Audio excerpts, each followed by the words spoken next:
We were told all sorts of stories of how inferior we are. But my principle is very clear, my belief is very clear. All that is just the apologies for colonialism. I don't think any sober person would go to the house of a madman and stay with him. I think a sober person goes to the house of a sober person and maybe a better person. For the fact that Europeans left their continent and came to Africa means a lot. Two things drove them out of Europe: poverty and destitution. Now, how was Africa so well developed and so organized that it attracted hungry Europeans? Because we had our traditions intact.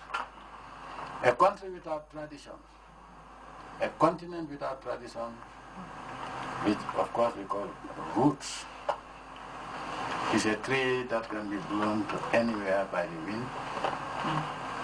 And so Africa had our traditions, which unfortunately for the most part have been destroyed by 400 years of colonialism.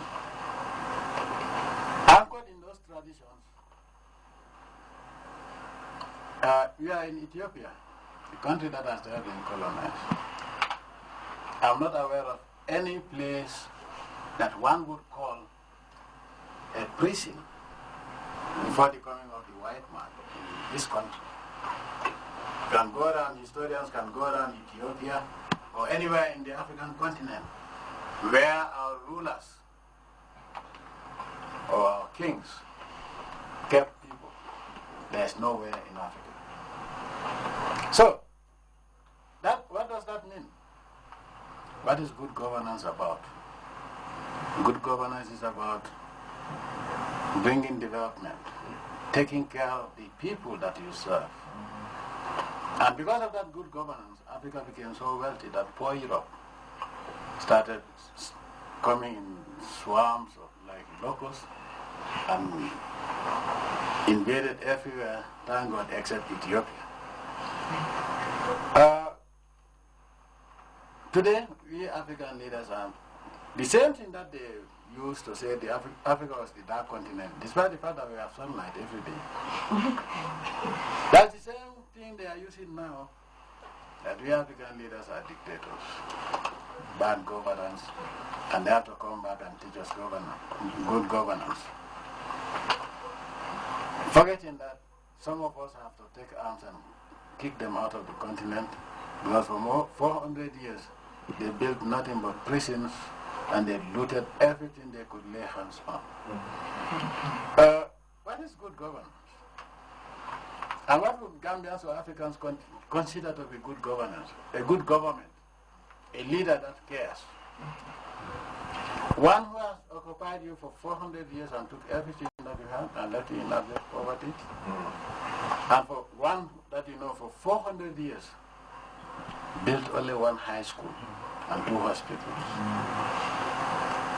Or one who in 18 years has built so many high schools and other institutions of learning, and not only build them but make them accessible and make sure that there is quality education.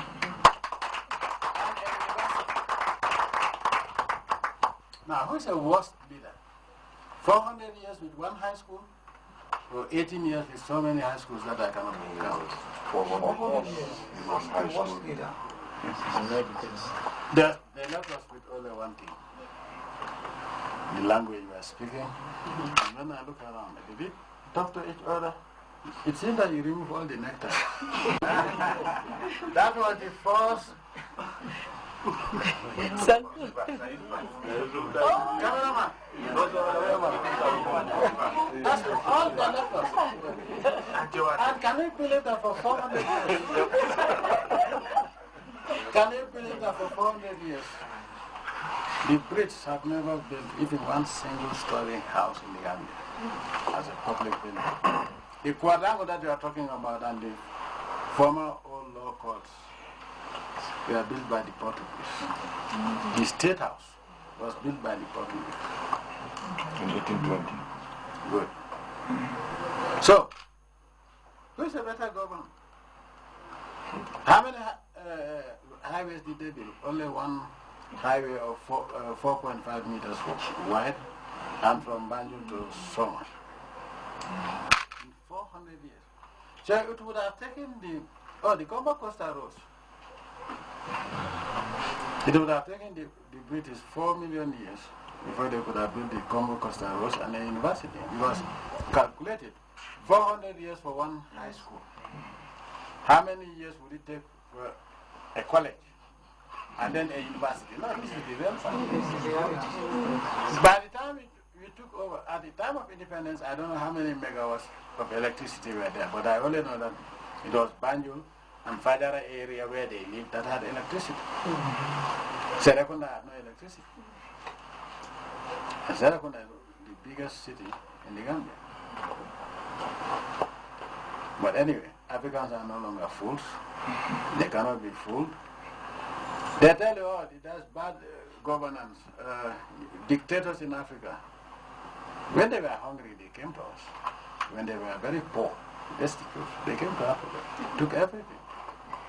They overstayed, we kicked them out. But for them now to allow blacks in any of their countries is out of the question.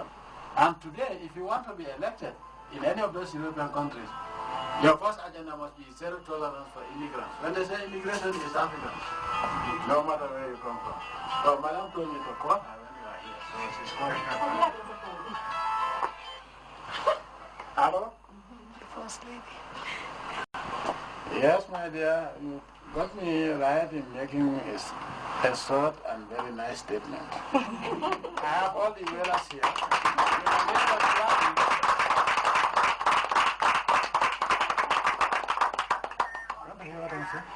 I'm talking to my wife. I want to hear the first lady say happy birthday. We want to hear Well, you're on the mic now. Can you talk? Hello? Can you hear me, Shay? Yeah, all of them can hear you. Good evening, everybody. I want to say good morning. Yes. So, Shay, I just wanted to thank all of them on my behalf. okay. There's an acting first lady too. Yes. I'm the niece. Acting first lady.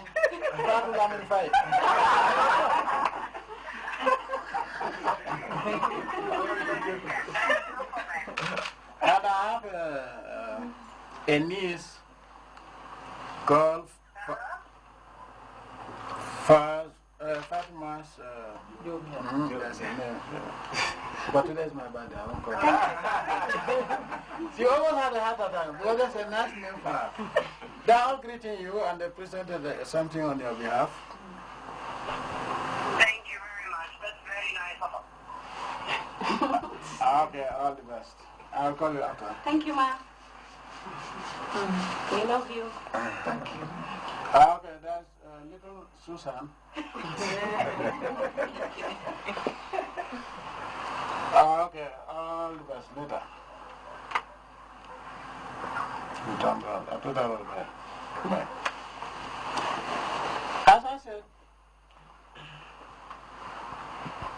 Ethiopia stands as an example to human dignity.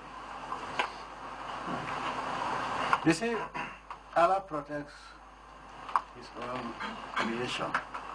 And Ethiopia being the cradle of human civilization, Allah made so that it was never colonized. If it was colonized, they would have lost their writing. They write in their own alphabet, and which is as old as what does that prove? That we Africans are not monkeys, we are not savages, we are not backward people, but we are people created by the Almighty Allah. Today, it is very clear.